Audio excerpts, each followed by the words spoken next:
My name is Roland G. Tiracorda. I was born in Madera, Pennsylvania,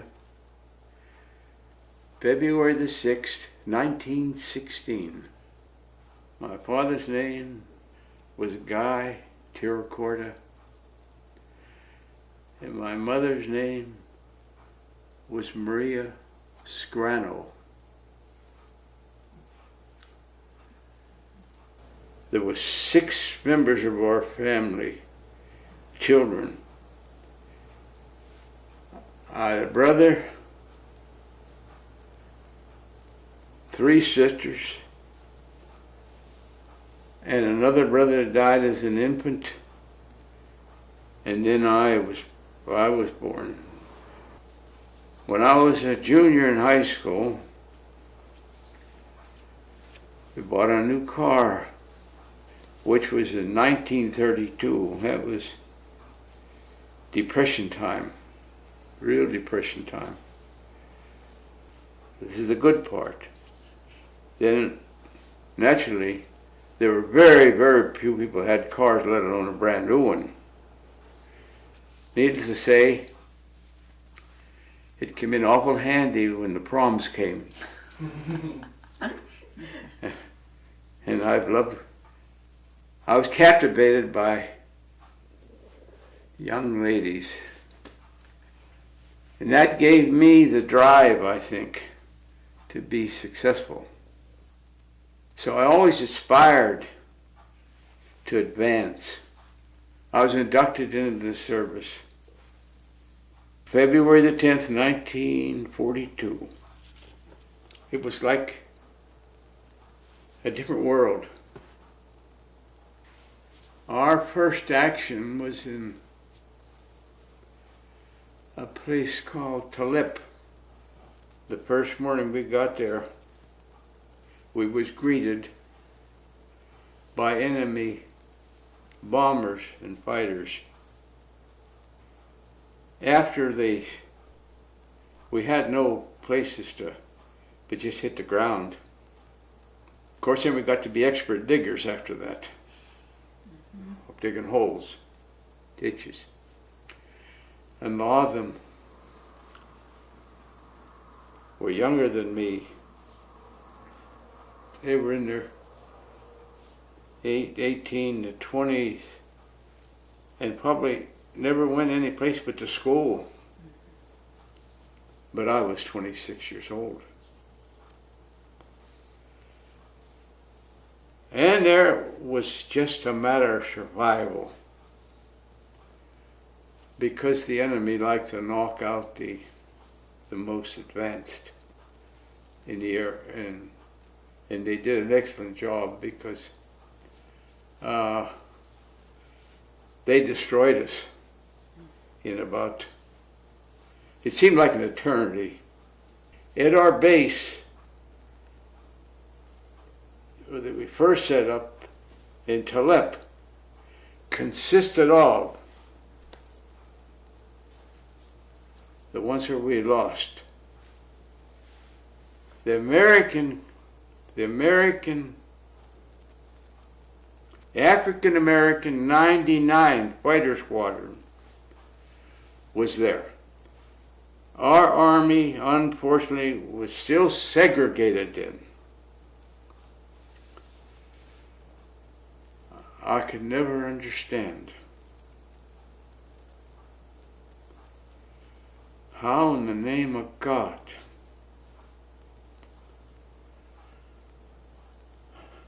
those guys were so valiant.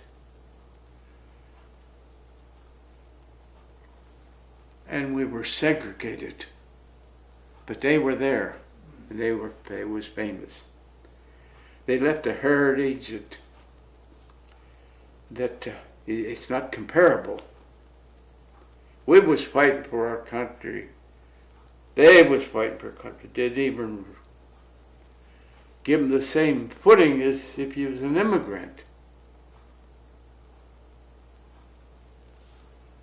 Those are the things that hurt me. I grew up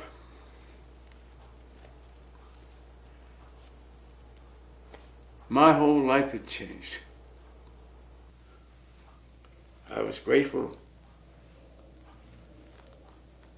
But then I could see how insignificant one person is in wartime.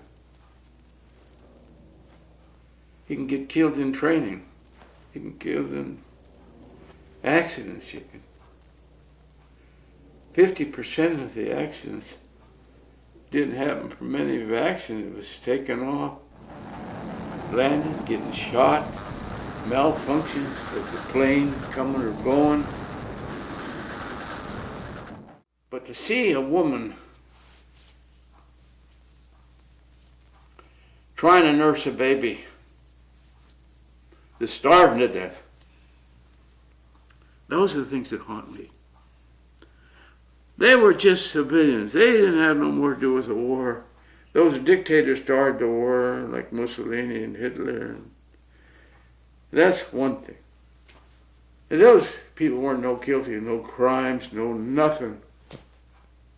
They suffered like that. The poor people. History don't seem to write too much about that. They write about what they want the people to know, what they want the people to know. These are the things that changed me. Boy, if you can't give somebody a helping hand, don't shove them down. Because I was blessed. We never wanted, really never wanted.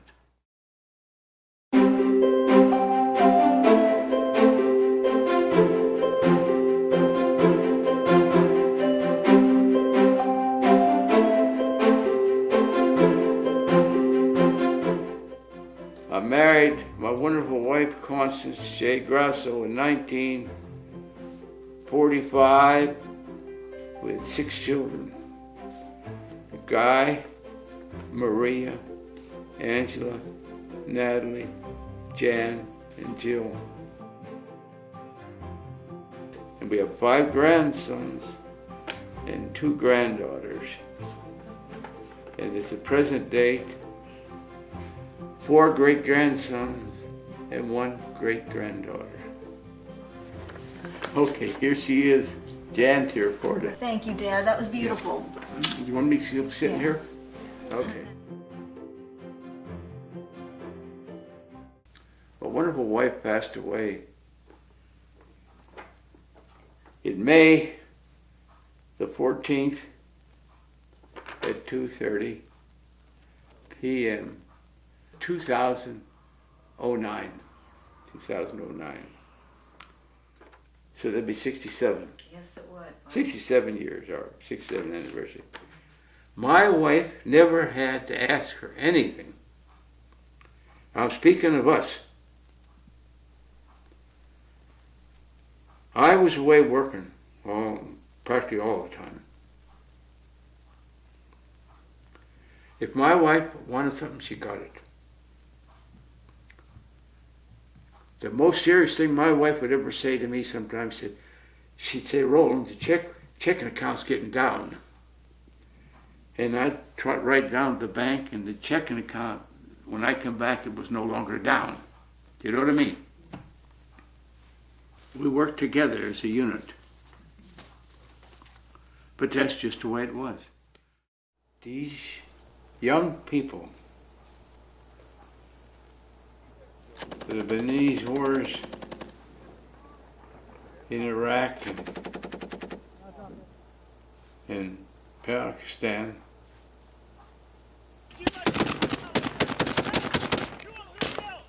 are making a sacrifice that's not truly for me to compare how they could feel being in those circumstances when they really and truly don't know what the hell they're fighting for, or why they're there in the first place, or who decided that we should go over there and get in everybody's.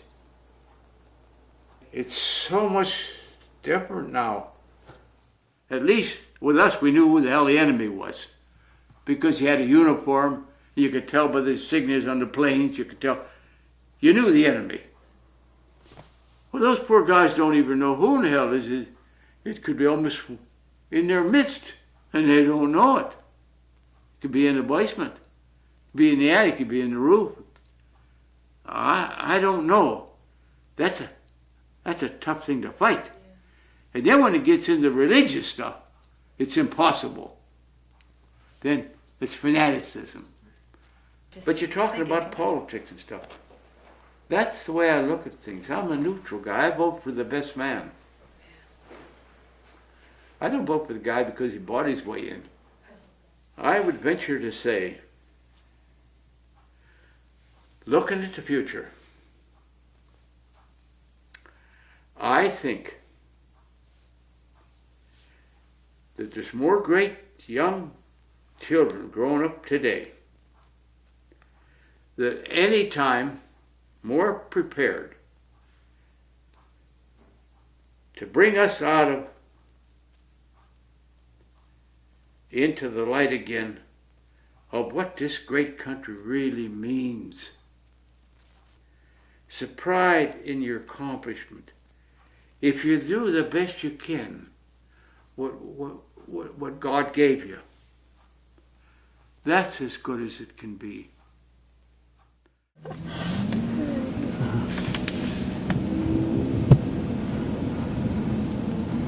Do you recognize that place? Wherever you want to take a picture. I think we're past the worst. I think now we're all getting to the point where we're going to maybe start pulling together, working for the country instead of getting reelected.